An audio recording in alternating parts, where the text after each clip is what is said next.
Hi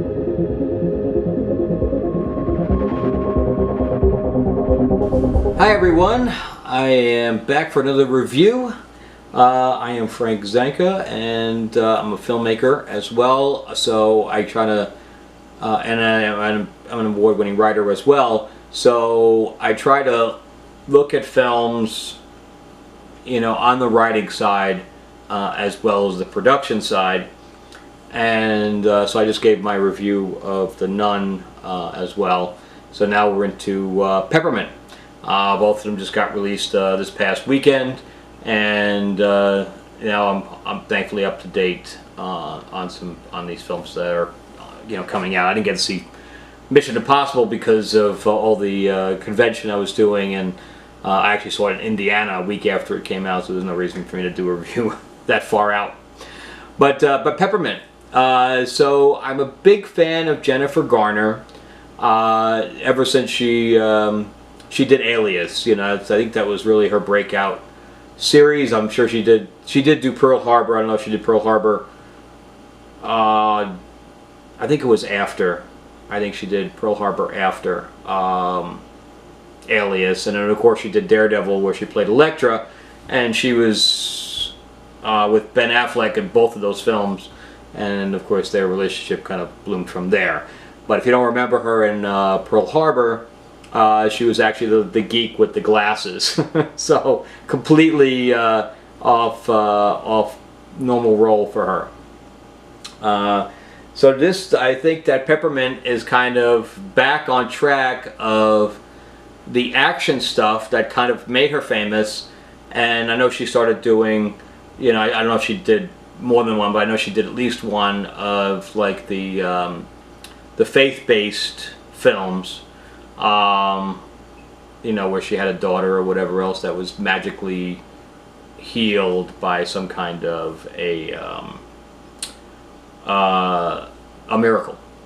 So, but now she's kind of back on track doing action, and I think it's where she shines the most, to tell you the truth. And even after all these years, I'm not sure how old she is. I have to look that up. But she's probably in her late 30s now, and she sold it. As far as I'm concerned, she sold it. So I know that the normal reviews for Peppermint have not been kind. I think on Rotten Tomatoes it had, like a 19% from critics. But I gotta say that her acting was great. I know that the film itself is very derivative, but I liked it. I liked the film a lot.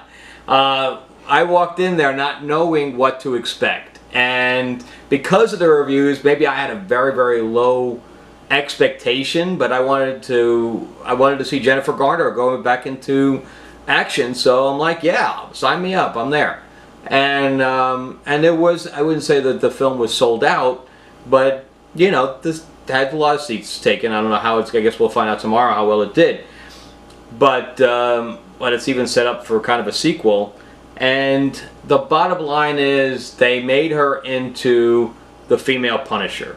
So it has exactly the same plot line from the comics of the Punisher.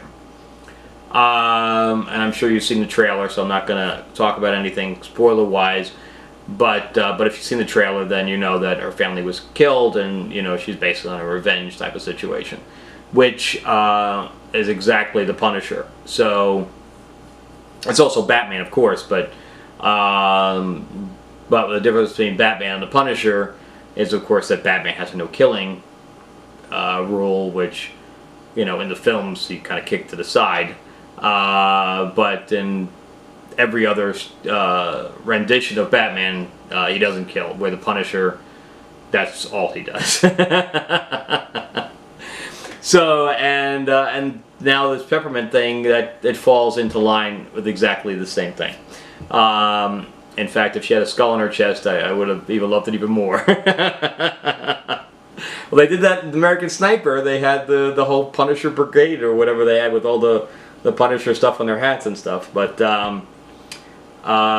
anyway, so the film if you like action films, if you like revenge films, I think this totally fits the bill.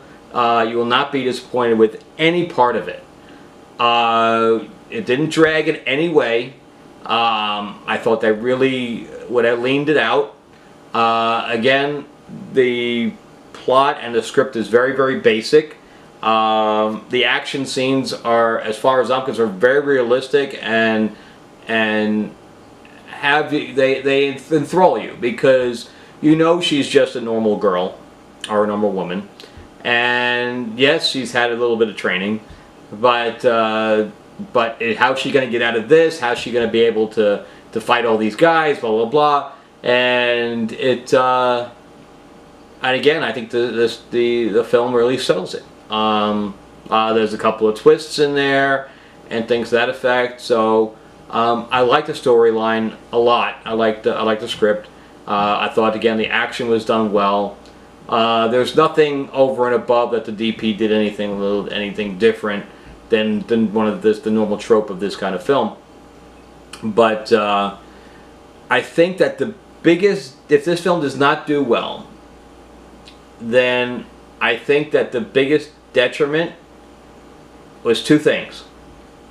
Was A, the poster and the name. Yes, it comes down to purely marketing. I think that the problem is. People are going to say, well, it's another female type of action hero, but we've already gotten past that point where female action heroes can do well. Atomic Blonde and things to that effect. So, but the name Peppermint, I mean, it refers to ice cream. And when you see the film, you know what I mean, but that's what it refers to, and it does not sell an action film. I mean, if anything, I was like, am I going to go see a movie called Peppermint? You know, so it just doesn't sell it as an action film. And I know that they couldn't use a film called Dark Angel. Obviously, you see the posters that she has the wings that she's standing in front of. They couldn't call it Dark Angel because of Jessica Alba's TV series that Cameron did, although they constantly in fact, there's a Serenity film coming out. It's not a sci-fi Serenity, it's Matthew McConaughey, you know, on a boat. So, you know, even a name like Dark Angel or some kind of derivative of that would have been far better than Peppermint. That has one reference in the entire film. But meanwhile, there's this other picture, a painting of her in the film where she's got these wings, and she's got, at the end of the wings, there's guns and stuff like that, and she's got a hoodie. That should have been the poster. That should have been the poster. I think the marketing will kill this. The fact that they couldn't, however they just chose to market this film and name this film is what's going to kill this film. But I personally highly recommend it, and I'm going to get into spoilers, and we'll talk about the intricacies or of some of the scenes. But I recommend the film if you are an action film star, if you're a Jennifer Garner film star or film fan, or even from the TV shows, then I definitely recommend it. I know you're probably going to be shocked at what I'm going to say, but as far as my rating is concerned, I'm going to rate it an 8. In fact, I'm going to probably see it again. I'm definitely going to buy it when it comes out on DVD. So yeah, I recommend seeing it if you're a fan of those types of films. If you're not an action fan film, and you're just in it to see if you're a female and want to see some of the female empowerment type of situation going on, then I recommend it there too. Actually, it does a really good job of kind of gender flipping.